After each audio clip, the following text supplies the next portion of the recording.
प्रधानमंत्री नरेंद्र मोदी, सीएम योगी आदित्यनाथ के पुराने जो बयान है वो अब काफी वायरल हो रहे हैं और उसके बाद अब सवाल किया जा रहा है कि आखिर पीओके कब हमारा होगा और इसके अलावा क्या बड़ी कार्रवाई आगे इस हमले के बाद हमें देखने को मिलेगी।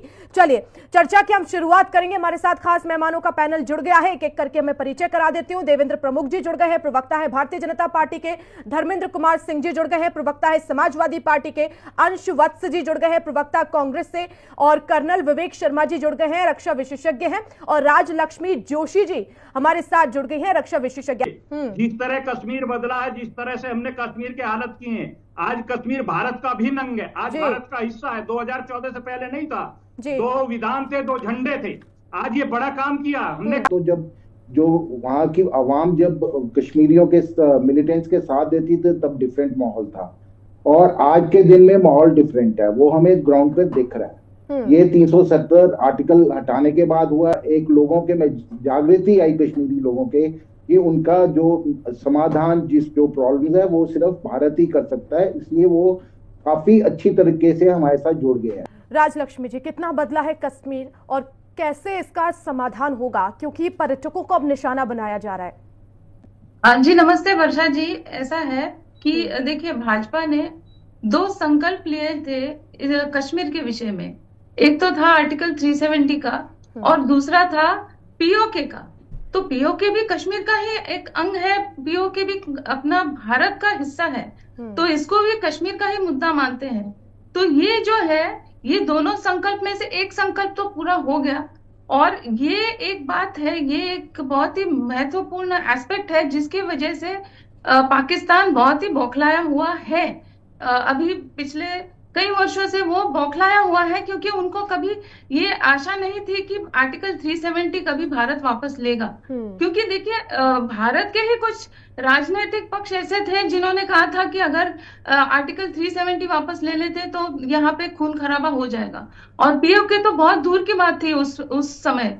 आज के समय में अलग बात है। देखिए, आज की परिस्थिति में ऐसा है कि हमने आज जोश से नहीं बल्कि होश से काम लेना चाहिए, और आक्रोश से नहीं बल्कि विवेक से काम लेना चाहिए। और ऐसा है कि अभी जो आज की जो सरकार है, जो उन्होंने बहुत ही अच्छे कदम लिए हैं अभी जो आज की परिस्थिति है उसमें, कि देखिए, ये जो इंडस वाटर ट्रीटी है ये बहुत ही महत्वपूर्ण है। देखिए, ये एक चाइनीज एक स्ट्रैटेजी है जिसे कहते हैं कि विन वॉर्स विदाउट फाइटिंग।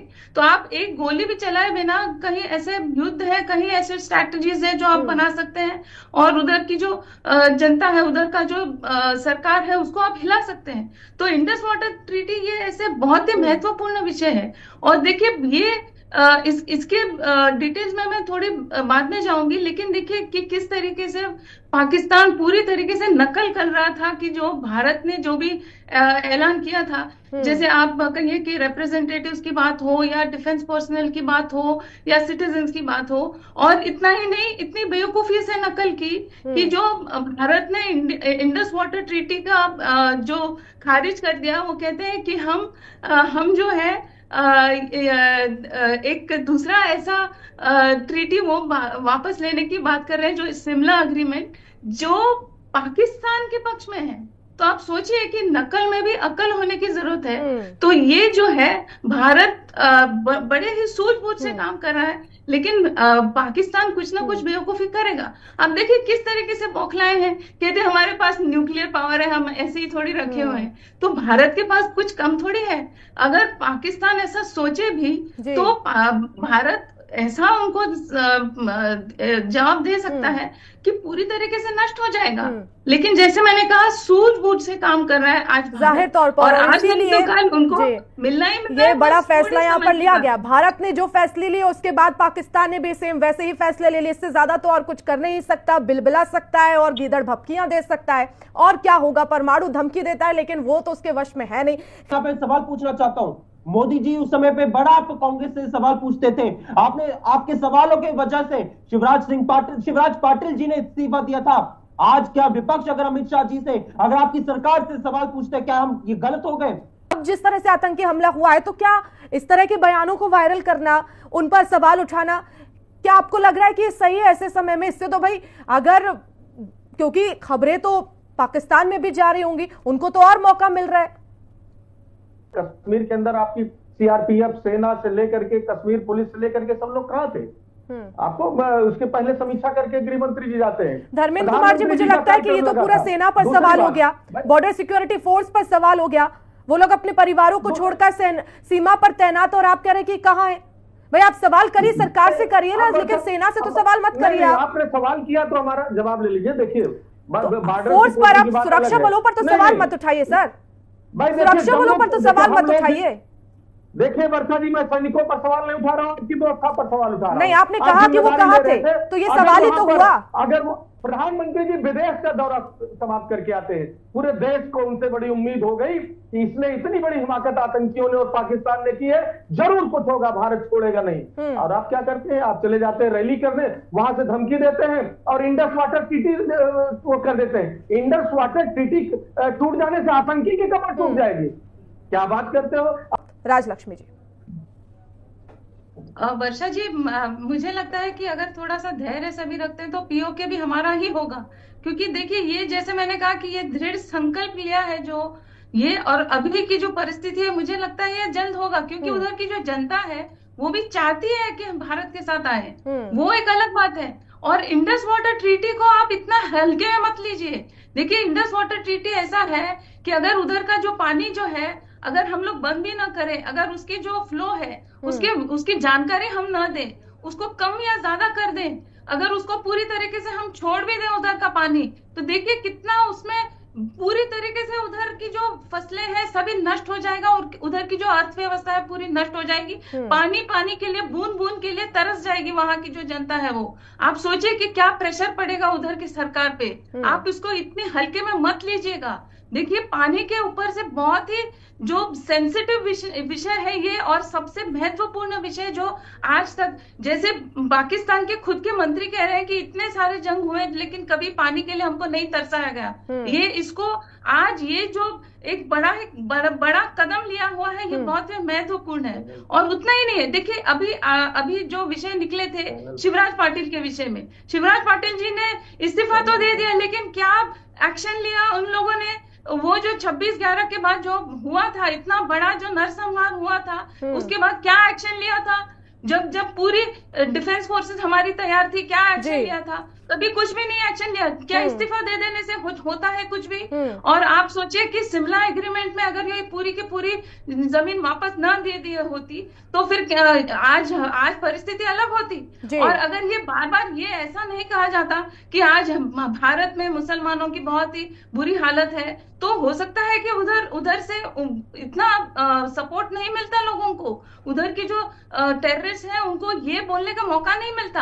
आज देखिए कि कैसे वो कह रहे हैं आज, और उल्टा यही लोग कह रहे हैं कि भारत में जो मुसलमान असुरक्षित महसूस कर रहे हैं उसकी वजह से टेररिस्ट ने हमला किया। मतलब कितनी बेशर्मी से कहते हैं ये सब चीज। आप सोचिए कि ये मौका है, ये एक वक्त है कि जब आपने पूरी सभी राजनीतिक पार्टियों ने एकत्रित होकर ये इस एक परिस्थिति का सामना करना चाहिए, न कि ऐसे विषयों को जाहिर तौर पर बिल्कुल सहमत हूँ राजलक्ष्मी जी। आपकी खुद की बहुत बड़ी गलती है। आपने इतिहास में देखिए कि आपने क्या क्या गलती की उधर बॉर्डर में। ठीक है, मुझे लगता है बिल्कुल इतिहास में देखने की बहुत जरूरत है। जल्दी से बात रखिए अपनी। आप सोचिए कि कहाँ से कैसे आप डिफेंड करेंगे फोर्सेस, जबकि इंफ्रास्ट्रक्चर ही नहीं है चाइना के बॉर्डर में, अगर पीओके में वगैरह अगर ठीक है राजलक्ष्मी जी डिफेंस फोर्सेस को सपोर्ट नहीं करेंगे तो कैसे वो सुरक्षा दे पाएंगे? बहुत आसान होता है राजनीतिक पार्टियों को ये ऐसे लांछन लगाना, बहुत ही शर्मनाक है। बिल्कुल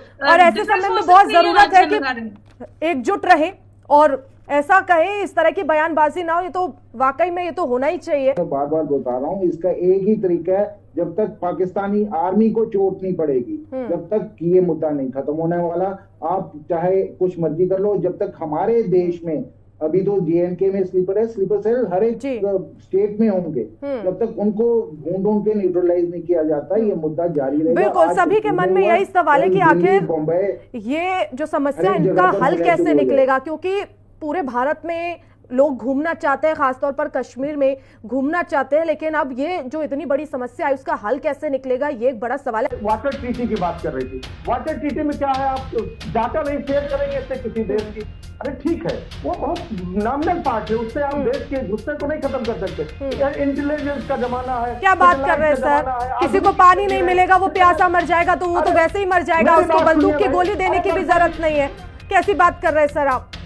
खैर ठीक है सर, समझाना मुझे लगता है कि कहीं ना कहीं बहुत मुश्किल है आप लोगों को, क्योंकि आप लोग ऐसी ऐसी बातें कर देते हैं ऐसे समय पर कि समझ नहीं आता कि क्या बोले। अब इतना बड़ा फैसला ले लिया गया लेकिन उसके बाद भी ये सब हो रहा है।